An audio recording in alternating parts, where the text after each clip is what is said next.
우리나라도 굉장히 어려운 상황이거든요. 뭐 글로벌 상황은 더 안 좋습니다. 근데 이런 상황들, 가정의 위기, 개인적인 위기 이런 얘기를 할 때 우리가 어떤 생각을 하냐면 이런 위기는 어느 날 하늘에서 뚝 떨어진다고 생각해요. 갑자기. 근데 실제 위기는 그렇지 않아요. 위기는 우리 주변에 늘 있습니다. 저는 그래서 뭐라고 그러냐면 위기는 밥처럼 존재한다라는 얘기를 해요. 밥은 우리가 매일 드시잖아요. 그죠? 근데 이 위기가 터지기 전에 우리한테 보내는 게 있어요. 그게 뭐냐? 신호입니다. 그러니까 신호를 보내는데 신호를 못 읽으면 당할 수밖에 없어요.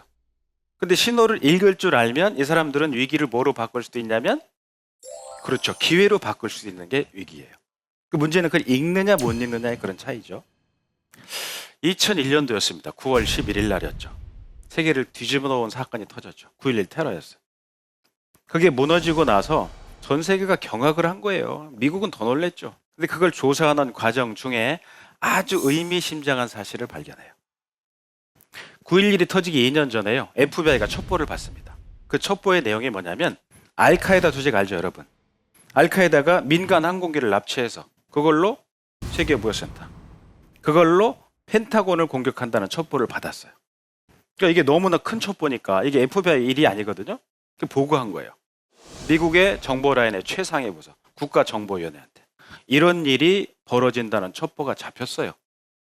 근데 그 당시 국가정보원에서 근무하던 간부들이 그 보고를 받고 뭐라고 그랬냐면 야, 이런 일은 벌어지지 않아. 네가 생각해봐라. 어떻게 민간 항공기가 이런 데를 때리냐. 이게 영화에선 가능하겠지. 근데 그 당시 국가정보원에서 근무하던 간부들이 여러분들처럼 제 강의를 한 번만 들었더라면 9.11 테러는 달라질 수도 있었을 거야. 위기는 터지기 전에 뭘 보내니까? 신호를 보내니까. 근데 아까 이렇게 그 9.11 테러 때문에 무너졌다는 그 빌딩 있잖아요. 거기에서 근무하고 있던 아저씨가 있었어요. 거기에 본사가 모건 스탠리라고 하는 글로벌 금융사가 있어요. 근데 닉이라는 아저씨가 근무하고 있었는데 이분은 그 베트남 참전했던 군인이었어요. 근데 참전을 해서 거기서 일하다 보니까 남들이 알 수 없는 동물적인 어떤 인지 능력이 있었던 것 같아. 그 전에 미국에서 페남 비행기 폭발 사건이 터졌어요. 근데 그 사건이 터지는 걸 보고 이 경비 아저씨가 해운항만청에 보고한 거예요. 우리는 빌딩은 너무 높고 위험할 수 있으니 여기를 안전을 좀 더 보장해달라. 근데 이 항만관리청에서 이 아저씨 얘기를 들었을까요? 안 들었어요. 뭔 소리야, 자넨 경비나 열심히 해. 이건 우리가 할 일이야, 우리가 알아서 하네.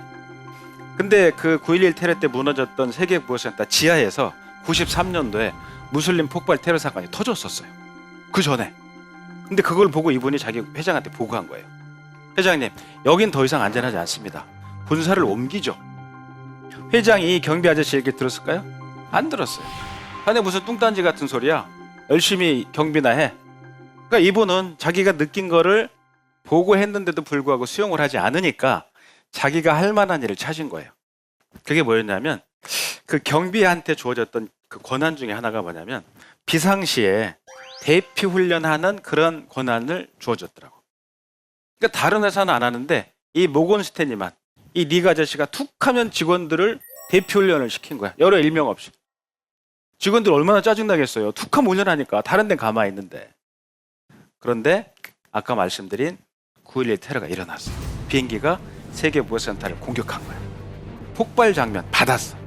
근데 그 순간에 모든 빌딩에는요 중앙방송 시스템이 돼 있어요. 근데 그때 방송에서 뭐라고 나왔냐면 어처구니 없이도 세월호하고 똑같은 얘기를 한 거야. 여러분 당황하지 말고 대기하세요. 그러니까 다른 회사들은 우왕좌왕할 때 이 닉 레스콜라 아저씨는 자, 여러분 이거는 실제 상황이고요. 우리가 훈련했었죠? 자, 지금부터 우리는 탈출합니다. 착 탈출을 시작한 거야. 근데 그 여직원들이 너무 막 무서우니까 울잖아요. 그러니까 이분이 훈련시켰을 때 노래를 시켰더라고. 이 회사는 노래 시키면서 탈출을 근데 그 무너진 빌딩에 모건 스탠리 직원만 2,500명이 그날이 있었답니다. 몇 명이 죽은 줄 아세요? 10명밖에 안 죽었어요. 누구 때문에? 경비 아저씨 때문에. 위기는 이런 특징이 있어요. 물론 이 아저씨는 나오지 못했답니다. 10명 중에 하나였대요. 제일 뒤에 남아 있었대. 내가 다 내보내고 나는 나가겠다.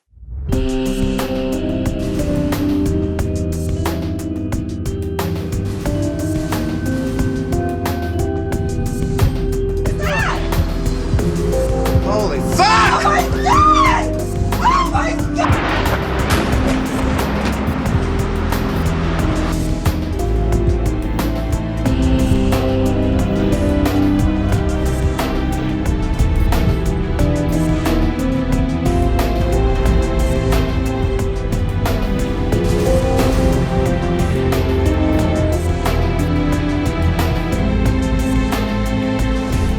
그래서 여러분한테 드리고 싶은 오늘 제 강의 중에 첫 번째 메시지는 뭐냐면 위기는 터지기 전에 뭘 보낸다?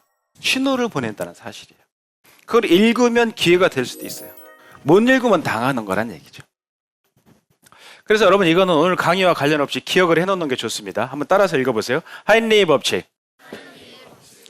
하인리히라는 사람이 보험회사의 감독관이었어요. 근데 이 사람이 7만 3천 건의 보험 사건을 조사하면서 논문을 쓴 내용입니다.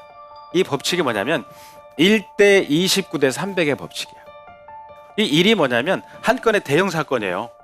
아까 같은 그런 9.11 테러라든지 다리가 무너진다든지 사람이 죽는다든지 그 한 건이 터지기 전에는 29번 정도의 경미한 사건 사고가 생기더래. 근데 29번의 사고가 생기기 전에 약 300번 정도의 신호가 보이더라는 거예요. 그래서 우리나라 이 교통 관련된 경찰청 데이터를 보면 이와 유사한 데이터가 있어요. 사거리에서 교통사고로 한 명이 사망합니다. 근데 사망하기 전에 그 자리에서 약 30번에서 45번 정도의 접촉, 추돌, 충돌 사고가 생기기 전. 근데 30에서 45번의 사고가 생기기 전에 그 자리에서 약 300번 이상의 신호위반이 생기더라는 거예요. 느닷없이 터지는 거는 없다. 위기는 나한테는 치명적일 수 있지만 그걸 읽으면 내가 뭐로 바꿀 수도 있다? 기회로 바꿀 수 있다. 꼭 기억하셔야 돼요.